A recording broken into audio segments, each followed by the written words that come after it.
Conto 3, Virgínia. 2 ônibus, às vezes umas corridas de carro por aplicativo, e finalmente chegava à escola. Acordar às 5h30 era uma espécie de tortura, ainda mais para ela, que se habituara a dormir tarde, maratonando seriados até pegar no sono. Tentou explicar à coordenadora que morava longe e seria mais fácil evitar atrasos, caso ela desse aula a partir das 8 horas, mas foi solenemente ignorada. A gestora não ia com a sua cara. Por conta disso, quase todos os dias era obrigada a chegar muito cedo, enquanto os colegas mais simpáticos à gestão apareciam mais tarde. Odiava aquela escola. Não a instituição em si, mas o ambiente de perseguição gerado pelo diretor, um tipo antipático que se vestia como galã de telenovela dos anos 1980. Sua breguice só não era pior que seu mau humor. O sujeito fazia questão de dividir aquele seu mundinho entre colaboradores e, na prática, inimigos. Era um pequeno ditador de uma instituição muito insignificante no universo político, mas ele tinha suas ambições.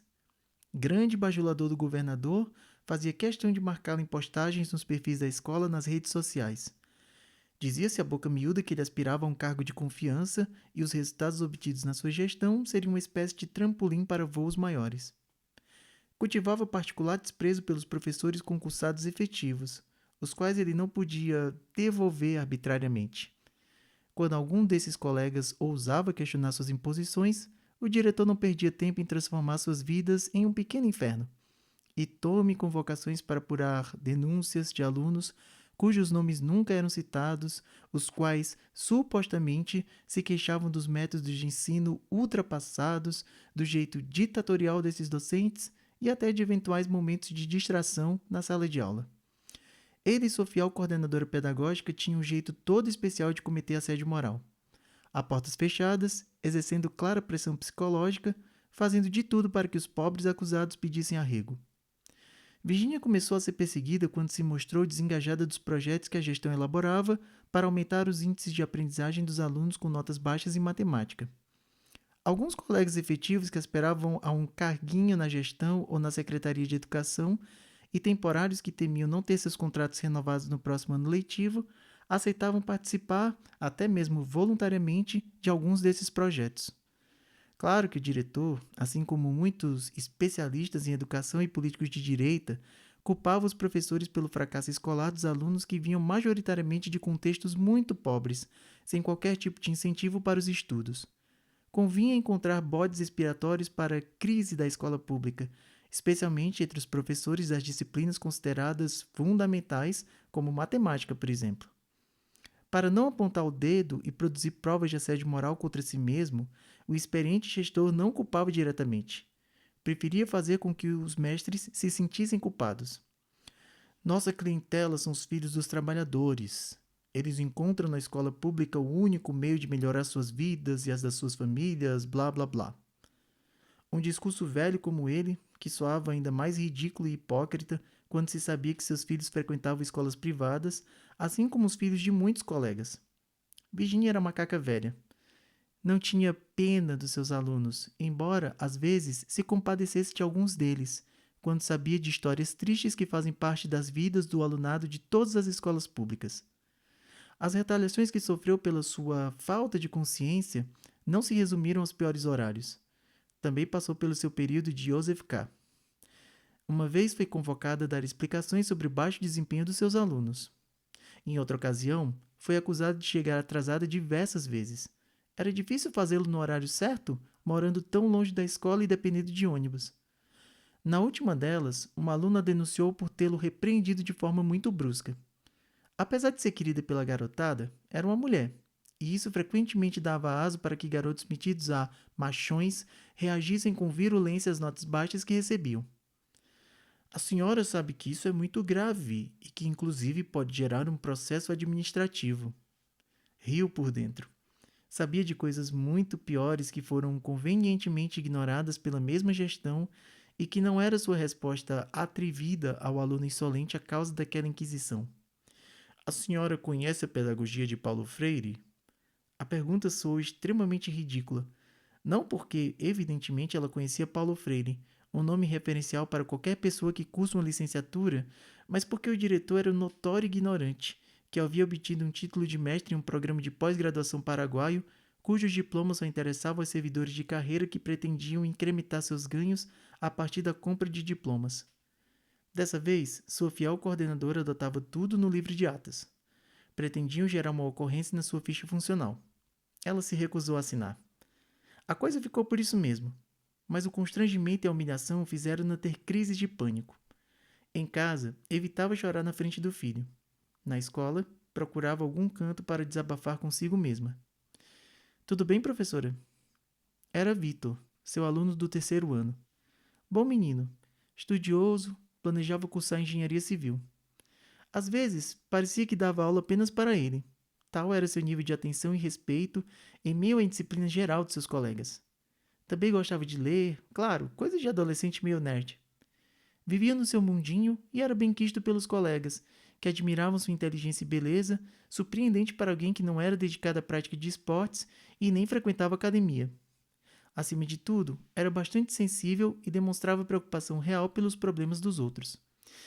Ah, Vitor, uns problemas aí com minha mãe, mas eu vou conseguir resolver. Muito obrigada por se preocupar. Embora ele não falasse protocolarmente, Virginia não se sentia à vontade para dividir seus problemas com um garoto que tinha idade para ser seu filho. Suas intenções eram boas, mas o que ele sabia da vida? O rapaz voltou-lhe um olhar terno e um sorriso encantador. Posso lhe abraçar? Por um momento, pensou em negar a gentileza, mas ponderou que não seria simpático agir dessa forma com alguém que lhe prestava solidariedade. Acedeu ao pedido e se deixou envolver pelos braços fortes e quentes, qual uma criança consolada após algumas horas de choro. Obrigada, Vitor. As semanas passaram e a perseguição diminuiu, uma vez que o diretor e sua fiel coordenadora perceberam que não conseguiriam forçar Virginia a um pedido de mudança de escola.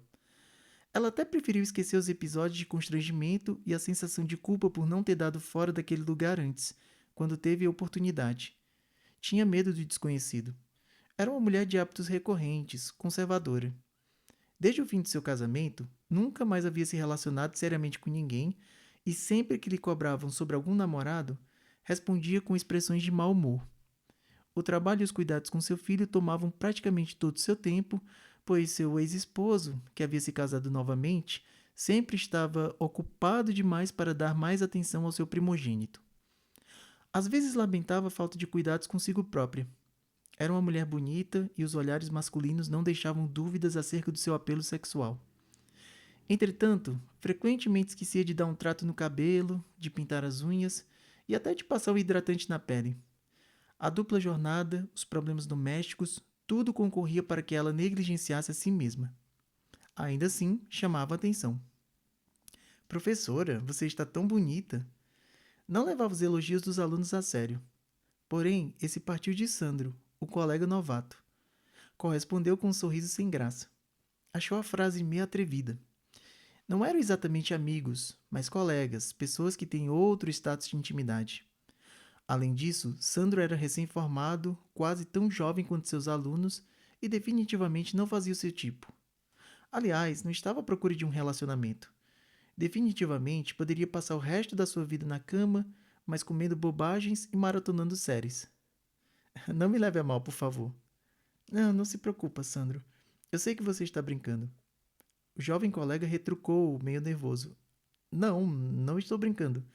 Mesmo assim, me desculpe. Desconcertada, Virginia esboçou um sorriso amarelo e lhe deu as costas. Se tem algo que trabalhadores amam mais do que o salário, é o fim de semana. Com Virginia não era diferente. Ao contrário dos colegas que compartilhavam fotos em bares, restaurantes, praias e casas noturnas, ela só queria saber da sua cama, das suas séries, da paz que não desfrutava no trabalho. Como não usava redes sociais, deixava o smartphone do lado na maior parte do tempo.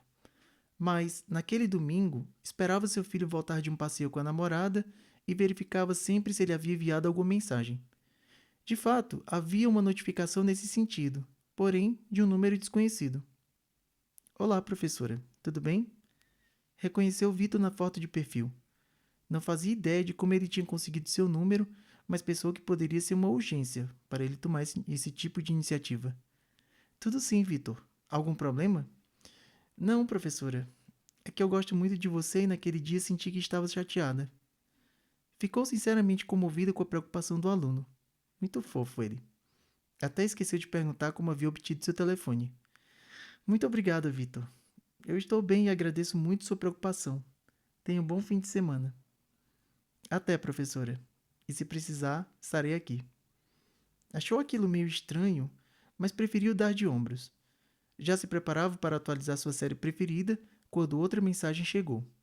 Desta vez, de Sandro. Olá, Virginia. Acho que tivemos um mal-entendido e gostaria de esclarecer algumas coisas. Primeiro, sim, acho você uma mulher muito bonita. Segundo, eu não estava brincando. Não entendia se havia dado a louca no mundo ou se de repente todos os homens tinham resolvido lhe dar atenção. Queria responder educadamente ao colega e se jogar na cama, mas percebeu que ele ainda estava digitando. Sei que pode parecer ousado, mas gostaria de convidá-la para sairmos, ver um filme, comer uma pizza, sei lá. Quando Sandro chegou à escola, Virginia reparou no novo colega, assim como todo mundo. Ele vinha substituir o professor Túlio, que tinha se aposentado há poucos meses. Não achou nada de especial no novato. Era simpático, porém meio tímido. Não era feio, mas tinha certo preconceito contra homens jovens. Tinha conhecido seu esposo quando ele estava na casa dos 20 e amargou muitas traições antes de finalmente pedir o divórcio após 5 anos de um casamento infeliz. Sandro lembrava seu ex-esposo com a mesma idade. Obrigada, Sandro, mas não estou afim de nada hoje. Continuou a levar sua vidinha de sempre. Sandro evitava encará-la, envergonhado com fora. Vitor, por outro lado, era o gentleman de sempre, expressando simpatia e preocupação consigo. Menino maravilhoso. Bem que poderia ser clonado para substituir aqueles moleques todos para quem tentava dar aulas todos os dias. Vitor, muito obrigada pelas mensagens, mas fiquei curiosa com uma coisa. Como você conseguiu meu contato? O garoto esboçou um sorrisinho maroto. Numa escola, todo mundo sabe de tudo, professora. Não foi difícil conseguir seu número, mas prefiro não revelar quem me deu. Só queria mandar uma mensagem, mas me desculpe se você não gostou. Imagina, menino, você é um amor. Não me entenda mal. É que eu fiquei surpreso com a sua mensagem, só isso. Abraçou o jovem de maneira terna. Às vezes achava que era dura demais com as pessoas, que sabotava as pontes que elas queriam construir para se aproximar de si. Já haviam lhe prevenido que assim acabaria sozinha. Virginia não tinha medo da solidão. Gostava realmente de se sentir sua própria companhia. Porém, às vezes achava que esse comportamento era resquício do trauma que o casamento tinha deixado, o que nem a análise tinha conseguido curar. Valia a pena se deixar abater assim por um ex-esposo que lhe aprontou poucas e boas e agora posava de bom pai de família nas redes sociais? Sentiu-se mal com o constrangimento involuntário que tinha provocado no colega e foi ao seu encontro. Sandro, posso falar com você? Olha, me desculpe pela forma como respondi a sua mensagem ontem. É que faz muito tempo que não flerto com ninguém, então perdi um pouco a prática. Riram, constrangidos. Virginia então continuou. Queria te chamar para almoçar comigo hoje. Não é bem cinema, mas podemos reparar o mal-entendido de ontem. Sandro aceitou com prazer. Era um bom rapaz, bastante inteligente e educado. Assim como ela, não tinha muitos amigos e não ia com a cara do diretor. Já tinham pelo menos 2 pontos em comum.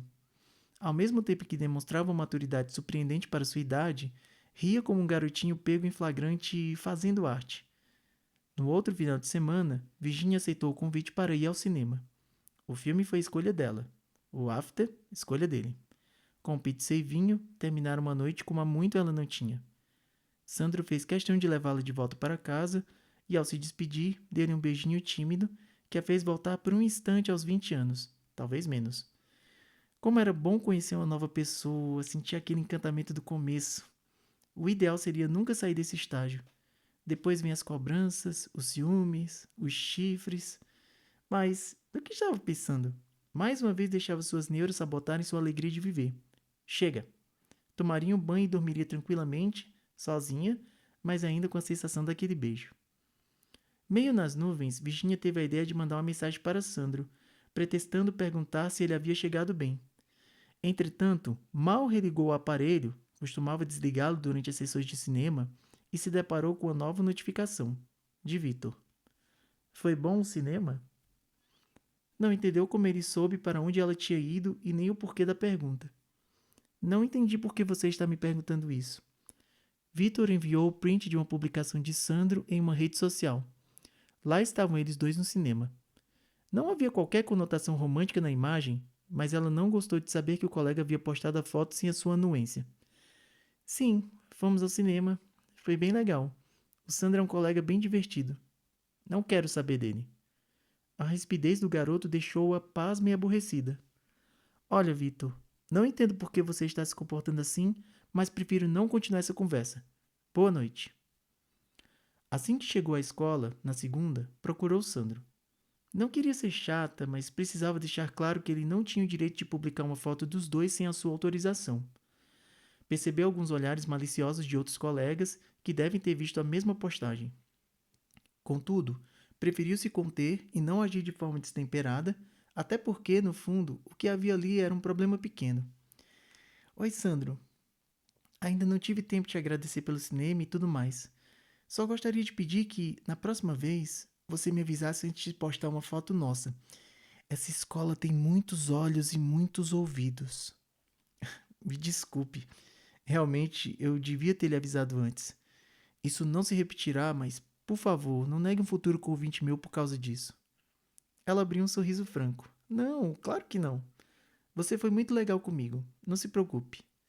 O sinal tocou e cada um se dirigiu para sua respectiva sala de aula. Não queria encontrar Vitor, mas sabia que raramente ele faltava.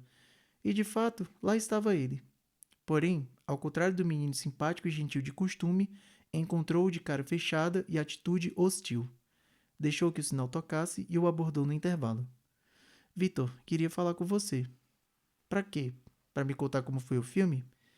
Não, queria que você me explicasse por que você se comportou daquela forma comigo. Porque eu não gosto daquele cara e não quero ele perto de você.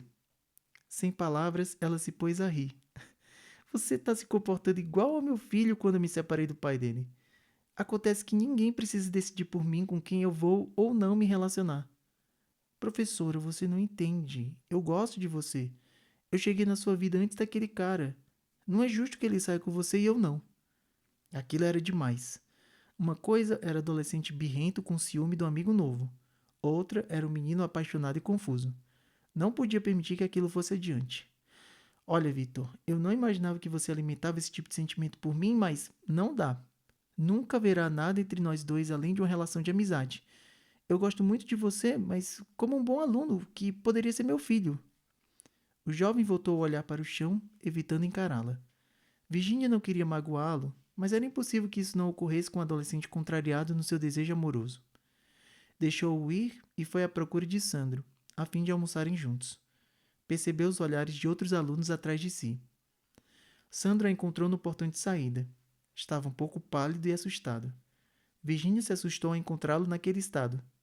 O que houve? Aquele garoto, Vitor, veio falar comigo sobre você. Me fez perguntas e depois, bom, tentou me intimidar. Disse que eu deveria me afastar de você, que ele a conhecia bem antes de mim e que eu não sabia do que ele era capaz. Não podia acreditar no que estava ouvindo. Precisava ter uma conversa definitiva com aquele fedelho, mas achou melhor não se desgastar ainda mais com um problema que ela não havia criado. Não queria levar o caso à gestão que lhe era hostil. Mandou uma mensagem para o garoto. A resposta veio com uma abundância de mensagens de amor que lhe deixaram em pânico. E se o diretor visse aquilo? Seria o pretexto perfeito para o pequeno ditador prender-lhe pelo pé. Bloqueou Vitor e tentou fugir dele nos dias subsequentes. Todavia, o problema havia escapado do seu controle. Outros alunos vieram lhe perguntar, em off, se era verdade que ela e Vitor tinham um caso. Claro que não. Nós nunca tivemos e nem teremos caso algum. Bom, professora, o que corre nos grupos é que ele está deprimido porque vocês terminaram. Tem um monte de prints de mensagem dele implorando para você não abandoná-lo. De certa forma, Vitor não tinha culpa do que sentia. Tampouco Virginia podia se responsabilizar pelos sentimentos alheios. Todavia, a história já tinha inúmeras versões. A mais aceita era de que ela tinha seduzido o garoto e depois tinha o trocado por um professor novato, quase tão jovem quanto Vitor. Ela, que nem sabia mais como flertar com alguma eficácia. Inacreditável. Mas todos ao seu redor pareciam acreditar. Talvez quisessem acreditar. Alguns colegas foram particularmente cruéis, puxando-a para um canto a fim de aconselhá-la a dar um tempo naquela história. Sandro também acreditou. Ainda que demonstrasse certa maturidade, era um jovem inseguro e ciumento. Após ser ameaçado por Vitor, começou a tratá-la com frieza. Os almoços juntos rarearam, assim como as mensagens. Convites para sair? Nunca mais. Mas o pior estava por vir. Certa manhã, correu a notícia que Vitor cometera uma tentativa de suicídio. A culpa logo foi jogada na conta da professora pervertida. O caso comoveu a comunidade escolar e Virginia, qual uma criminosa, passou a ser hostilizada por alunos e colegas, inclusive por aqueles que se diziam seus amigos. O diretor e a sua fiel coordenadora não perderam essa oportunidade de ouro. Convocada para a habitual sessão de assédio moral a portas fechadas, Virginia logo falou: "Sei que não tenho culpa de nada, mas isso não importa. Amanhã mesmo solicito minha remoção para outra escola."